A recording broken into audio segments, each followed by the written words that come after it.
கர்த்தராகிய இயேசு கிறிஸ்துவின் நாமத்தில் உங்களை அன்போடு வாழ்த்துகிறேன். இன்று ஆண்டவர் நமக்கு தந்த வாக்குத்தத்த வசனம் சங்கீதம் 146:5. யாக்கோபின் தேவனை தன் துணையாக கொண்டிருந்து தன் தேவனாகிய கர்த்தர் மேல் நம்பிக்கையை வைக்கிறவன் பாக்கியவான். Psalm 146:5. Blessed are those whose help is the God of Jacob, whose hope is in the Lord their God. அன்பான சகோதர சகோதரிகளே, தாவீது கர்த்தர் மேல் எப்பொழுதும் நம்பிக்கை வைக்கிற அருமையான ராஜாவாக இருந்தார்.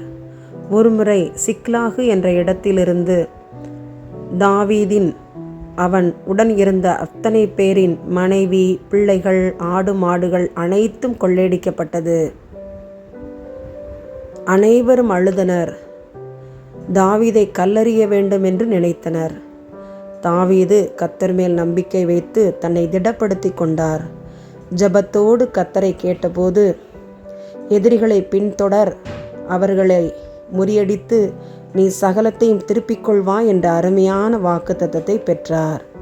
தன் முழு நம்பிக்கையும் கர்த்தர் மேல் வைத்து எதிரிகளை துரத்தி அனைத்தையும் மீட்டு கொண்டார். கொள்ளையிலே அநேக லாபம் அவருக்கு கிடைத்தது.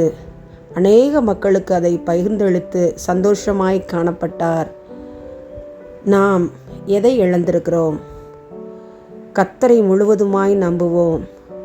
முழு இருதயத்தோடு நம்முடைய நம்பிக்கையை கர்த்தர் மேல் வைப்போம்.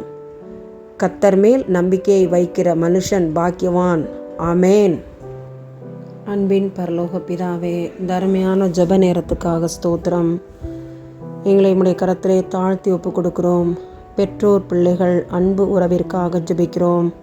வயதான காலத்திலே தங்களை பெற்றெடுத்த அருமையான பெற்றோரை பிள்ளைகள் கனம் பண்ண கிருபை செய்யுங்க, அன்பு செய்ய கிருபை செய்யுங்க.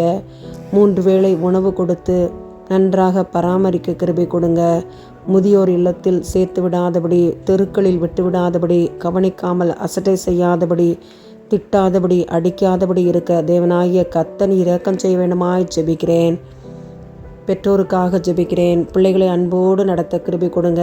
தவறான உறவுகளுக்கு அடிமைப்பட்டு பெற்ற பிள்ளைகளை கொன்று விடாதபடி பாதுகாப்பாய் வைத்துக்கொள்ள கிருபை கொடுங்க. உம்முடைய சமூகத்திலே பெற்றோர் பிள்ளைகள் நல் உறவை ஒப்பு கொடுத்து ஜெபிக்கிறேன். நீர் பாதுகாத்தருளும், அரவணையும், ஆதரையும், ஆசீர்வதியும். பெற்றோரை ஆசீர்வதியும், பிள்ளைகளை ஆசீர்வதியும்.